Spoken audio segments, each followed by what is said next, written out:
Assalamualaikum warahmatullahi wabarakatuh. Halo teman-teman, di sini kami dari tim Naca atau Nadia Caca. Lebih tepatnya yaitu saya, Melisa Claudia, merupakan mahasiswi Politeknik Studi Bisnis Prodi D3 Manajemen.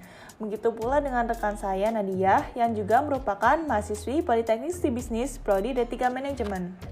Di sini saya akan membahas terkait makul akuntansi keuangan menengah dengan pembahasan materi ekuitas.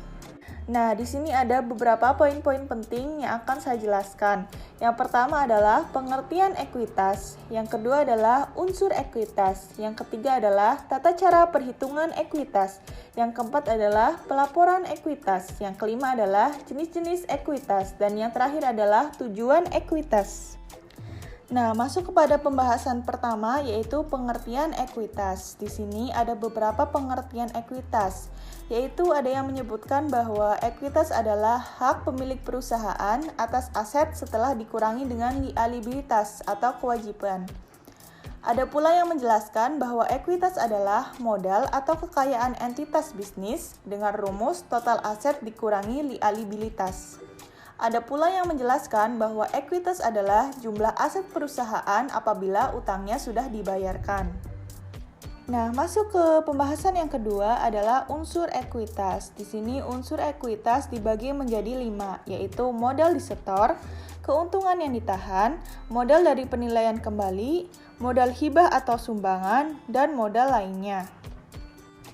Untuk modal disetor maksudnya adalah sejumlah uang yang diinvestasikan atau ditanamkan oleh pemilik atau pemegang saham untuk tujuan operasi dan pengembangan bisnis. Nah, selanjutnya laba ditahan adalah untung atau laba bersih kumulatif dari operasi suatu perusahaan pada tahun sebelumnya yang tidak dibagikan sebagai dividen atau tidak diambil oleh pemilik atau pemegang saham. Kemudian ada modal dari penilaian kembali, yaitu selisih antara nilai buku lama dengan nilai buku yang baru. Selanjutnya, modal hibah atau sumbangan adalah modal yang diterima oleh perusahaan dengan memperoleh aset melalui sumbangan. Dan yang terakhir adalah modal lain yang bersumber dari cadangan yang ada, modal yang diperluas, cadangan potongan harga, cadangan obligasi, dan lain-lain. Kemudian ada pula tata cara perhitungan ekuitas. Yang pertama adalah mencari total aset pada laporan keuangan dengan periode tertentu. Yang kedua, mencari total liabilitas atau kewajiban pada laporan keuangan pada periode tertentu. Yang ketiga, kurangi total aset dengan total liabilitas yang sudah dicari untuk mengetahui sahamnya. Yang keempat, perhatikan apabila total aset akan sama dengan jumlah liabilitas dan total saham. Perhitungan tersebut dengan catatan, ekuitas bisa berkurang karena kerugian atau keuntungan perusahaan yang ditarik pemiliknya. Yang kedua, ekuitas bisa menjadi negatif jika hutang lebih besar daripada aset. Yang selanjutnya ada pelaporan ekuitas. Yang pertama adalah pelaporan ekuitas saham dengan kas sama dengan saham, kas sama dengan saham ditambah agio saham, kas sama dengan disagio saham ditambah saham. Yang kedua, pelaporan ekuitas laba ditahan dengan pendapatan sama dengan beban produksi ditambah laba, yang labanya itu sama dengan laba ditahan. Yang ketiga, ada pelaporan ekuitas laba yang dibagikan. Nah, di sini kami juga mempunyai contoh perhitungannya, yaitu berdasarkan neraca keuangan perusahaan B, terdapat total aset senilai 4 miliar dan 2,5 miliar. Maka hitunglah ekuitasnya. Nah, diketahui total aset sama dengan 4 miliar, total kewajiban 2,5 miliar.